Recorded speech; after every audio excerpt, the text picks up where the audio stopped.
رحیم السلام علیکم۔ 6 کلاس ہم نے آپ کی اسلامیات کی بک شروع کی تھی، اس میں ہم نے پہلے 3 باب کمپلیٹ کر لیے تھے۔ اب ہم چوتھے باب میں سب سے پہلے مشاورے کی اہمیت ہم نے پچھلی نشست میں پڑھا تھا، آج اس کی مشق کر لیتے ہیں۔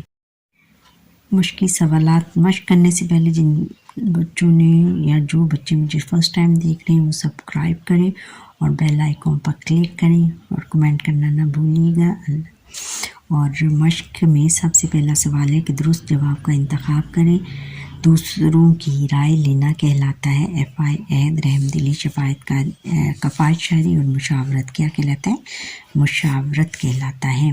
قرآن مجید میں حضور اکرم خاتم النبیین صلی اللہ علیہ وسلم کو مشورہ کرنے کا حکم دیا گیا، فرشتوں سے اور اہل طائف سے، صحابہ اکرام رضی اللہ تعالیٰ عنہم سے، انصار سے، صحابہ اکرام رضی اللہ تعالیٰ عنہم سے۔ بات یہ ہے کہ مشورہ کرنے والے کو سامنا نہیں کرنا پڑتا ندامت کا، غریبی کا، امیری کا، بیماری کا، ندامت کا سامنا نہیں کرنا پڑتا اگر کوئی مشورہ کسی سے کر لے تو۔ غزوہ خندق کے موقع پر خندق کھودنے کا مشورہ دینے والے صحابی ہیں حضرت عمر فاروق رضی اللہ تعالیٰ عنہ، حضرت بلال حبشی رضی اللہ تعالیٰ عنہ، حضرت سلمان فارسی رضی اللہ تعالیٰ عنہ، حضرت عثمان غنی، حضرت سلمان فارسی۔ خلفائے راشدین رضی اللہ تعالیٰ عنہم اہم امور میں فیصلہ کرتے تھے، مجلس شورا کی رائے سے، انصار کی رائے سے، نوجوانوں کی رائے سے اور اپنی بصیرت سے، مجلس مشاورت کی رائے سے۔ اب آگے سوال نمبر 2 ہے کہ خالی جگہ ہم نے پور کرنی ہے۔ خالی جگہ یہ ہے کہ اسلام مسلمانوں کو تمام معاملات میں ڈیش کرنے کا حکم دیتا ہے، مشورہ کرنے کا حکم دیتا ہے۔ کیا کرنے کا؟ مشورہ کرنے کا حکم دیتا ہے۔ حضور اقدس خاتم النبیین صلی اللہ علیہ وسلم نے جان بوجھ کر غلط مشورہ دینے کو ڈیش قرار دیا ہے، خیانت قرار دیا ہے۔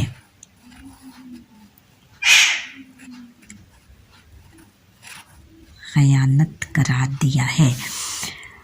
اور صلح حدیبیہ کے موقع پر نبی کریم خاتم النبیین صلی اللہ علیہ وسلم نے اپنی زوجہ محترمہ ڈیش سے مشورہ لیا تھا، حضرت ام سلمہ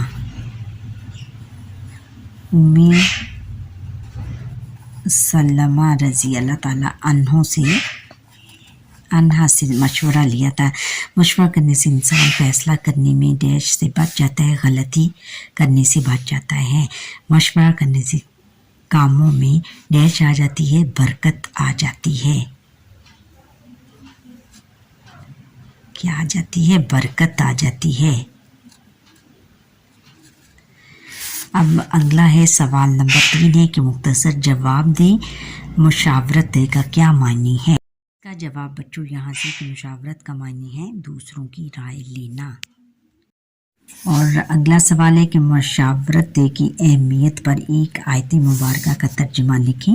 اس میں بچوں دو آیات دی گئی ہیں، جیسے ارشاد باری تعالیٰ ہے کہ ترجمہ اور ضروری معاملات میں ان سے مشورہ کیجیے۔ آپ یہ بھی لکھ سکتے ہیں اور مشورے کی اہمیت کا اندازہ اس بات سے لگایا جا سکتا ہے کہ قرآن مجید میں شورا نام کی ایک صورت ہے، اس صورت میں ایمان والوں کے بارے میں ارشاد فرمایا ترجمہ اور ان کے معاملات میں آپس کے مشورے سے طے ہوتے ہیں۔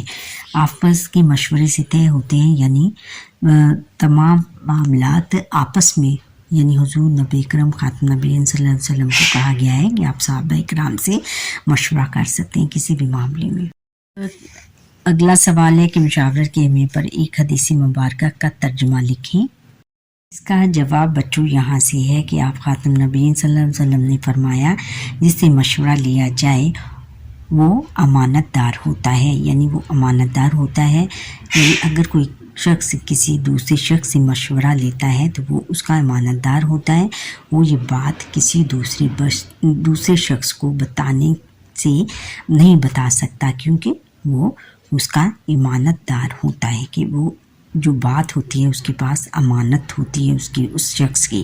حضور اکرم خاتم النبیین صلی اللہ علیہ وسلم نے جان بوجھ کر غلط مشورہ دینے کو خیانت خیانت قرار دیا ہے، اور جان بوجھ کر جب ہم کسی دوسرے شخص کو غلط مشورہ دیں گے تو وہ خیانت ہوگی، یعنی اس سے یہ خیانت کے برابر ہوگا کہ جیسے کسی کا مال اب کوئی رکھواتا ہے تو اس میں سے چوری کر لے، تو اس کا بھی یہی ایسے ہی ہے کہ جیسے ہم کسی کو غلط مشورہ دیتے ہیں تو اس میں خیانت کرتے ہیں۔ جو یہ ہے کہ مشورہ کس سے کرنا چاہیے، ہمیں یہاں پہ طلبہ کاٹ کے آپ کو یہ کرنا کہ ہمیں اپنی زندگی کے ہر معاملے میں اپنے والدین اور اساتذہ سے ضرور مشورہ لینا چاہیے۔ نیکسٹ ہے کہ مشاورت کے کوئی سے 2 فوائد تحریر کیجیے۔ یہ بچوں فوائد ہیں، ان میں سے جو آپ کو ایزی لگتے ہوں وہ آپ لکھ سکتے ہیں۔ ان میں سے 2، انسان فیصلہ کرنے میں غلطی سے بچ جاتا ہے، ایک یہ لکھ لیں، اور ایک انسان پچھتاوے سے بچ جاتا ہے جب وہ مشورہ کرتا ہے، کہ انسان جب مشورہ کرتا ہے تو غلطی اس میں کسی قسم کی کوئی غلطی نہیں رہتی ہوتی۔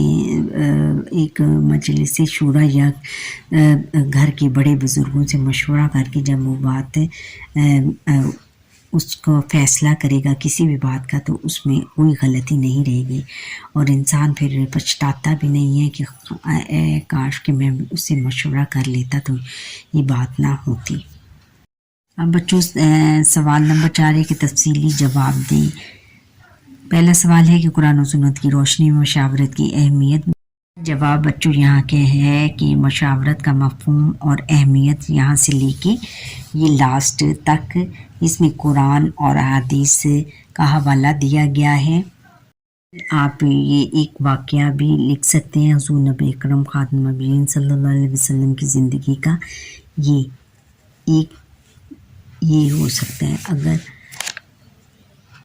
اس کے بعد لانگ کویشچن میں کا دوسرا سوال ہے کہ مشاورت کے فوائد تحریر کیجیے۔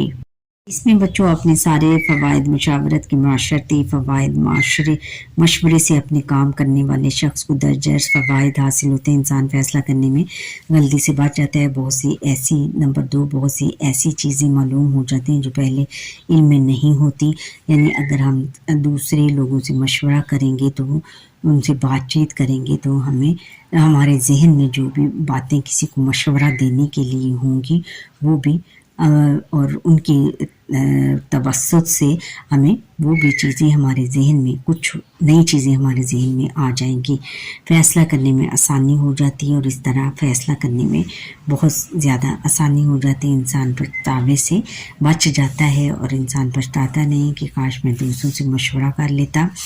مشورہ لینے سے کام میں برکت بھی آتی ہے، اور سنت نبی خاتم النبیین صلی اللہ علیہ وسلم پر عمل کرنے کا ثواب بھی ملتا ہے۔ جو لوگ کسی سے پوچھے بغیر خود ہی سارے کاموں کے فیصلے کرتے ہیں وہ اکثر نقصان اٹھاتے ہیں۔ طلبہ کو اپنی زندگی کے ہر معاملے میں اپنے والدین اور اساتذہ سے ضرور مشورہ لینا چاہیے۔ بچوں برائے سرگرمیاں ہیں برائے طلبہ مشاورت کی اہمیت سمجھتے ہوئے اپنی روزمرہ زندگی میں مشاورت پر عمل پیرا ہونے کے فوائد و ثمرات اپنے گھر والوں اور ہم جماعتوں کے بتائیں کہ مشاورت کرنے سے، کہ آپس میں مشورہ کرنے سے کیا نقصانات اور کیا فائدے ہوتے ہیں۔ اچھا آگے ہے کہ برائے اساتذہ کمرہ جماعت اور درس گاہ میں تعلیم و تربیت کے اصول و ضوابط کی تشکیل کے سلسلے میں طلبہ کی مشاورت سے کیجیے۔ طلبہ کی مشاورت سے کیجیے، یعنی جو بھی کام اساتذہ نے اسکول یا مدرسہ گاہ میں اپنی کلاس میں یا مدرسہ گاہ میں جو بھی کام کرنا ہے وہ تمام طلبہ کی رائے سے کیا جائے تو بہت اچھا ہوتا ہے۔